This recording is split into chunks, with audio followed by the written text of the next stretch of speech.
In this video, we're going to look at a few different constructions. We're going to look at how to copy a segment using only a compass and a straight edge. And then we're going to look at how to construct a perpendicular bisector, which will also give us the midpoint. So to begin, let's look at copying a segment. So the tools that we are going to need are a compass and a straight edge. So we get our compass, and then we'll use a ruler as a straight edge, and these are the tools that we're going to use. So the first thing we're going to do is we are going to construct a copy of this segment that we have. So we start with a endpoint. So we just make a dot, and that's where we're going to make our new line from. Then, in order to figure out how long a segment is, we measure it with our compass.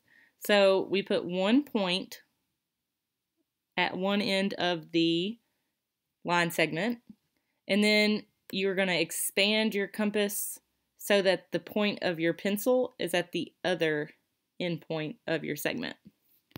So once you have this, you don't want to change the setting. So you want to keep it at this setting, because since a compass is made to make circles, circles always have the same diameter. So this is like a diameter of a circle.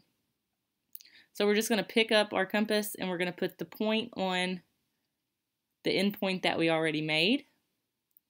And then you're just going to strike a small arc. And so anything on this little arc that I've made is the same distance from this point as the length of this line segment.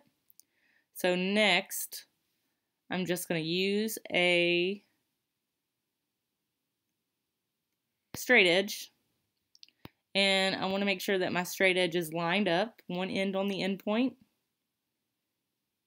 and then I need to make it to where I can get to my arc, and I am going to draw the line from my end point to the arc along the straight edge.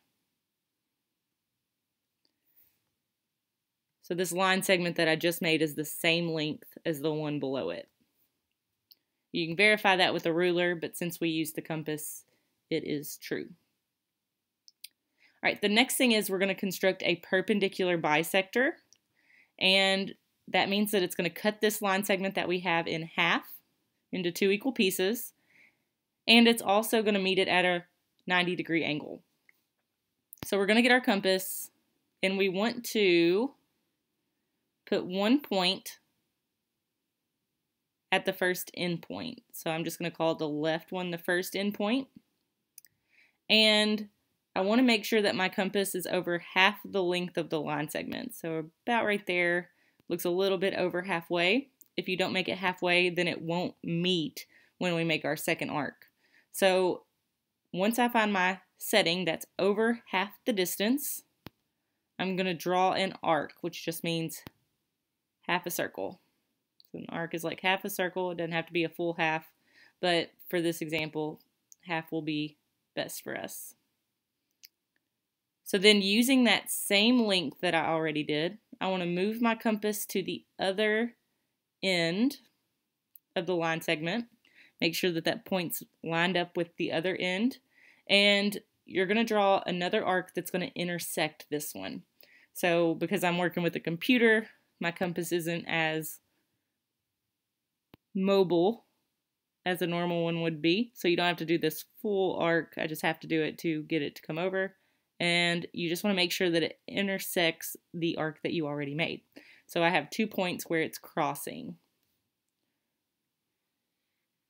So now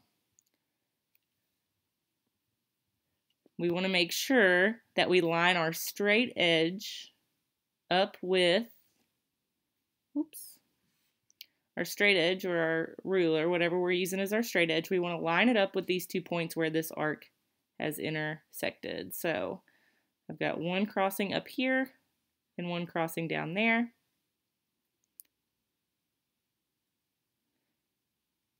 And I want to make sure that I draw a straight line that is going to go through both of these intersections. So I got to make sure I got it lined up. Then I'm going to draw my line segment that goes through both of them. So just going along my straight edge. I want it to go through both of those intersections.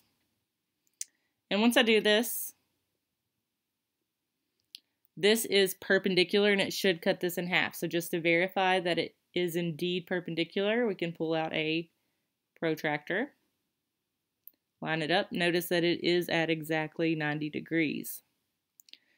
So that is how you construct a perpendicular bisector. So just to run through those steps again, we chose a compass setting that was over halfway, over half the length of the line segment, and we made an arc first from one endpoint. Then we used the same compass to do from the other endpoint. And we made the line segment a line that went through the intersection of those two arcs. That made it perpendicular and it cuts it exactly in half. So since we just made this, important thing to note is that this point where it crosses the line segment, that is your midpoint. So if you want to find the midpoint, you're going to have to use this construction of the perpendicular bisector to find it.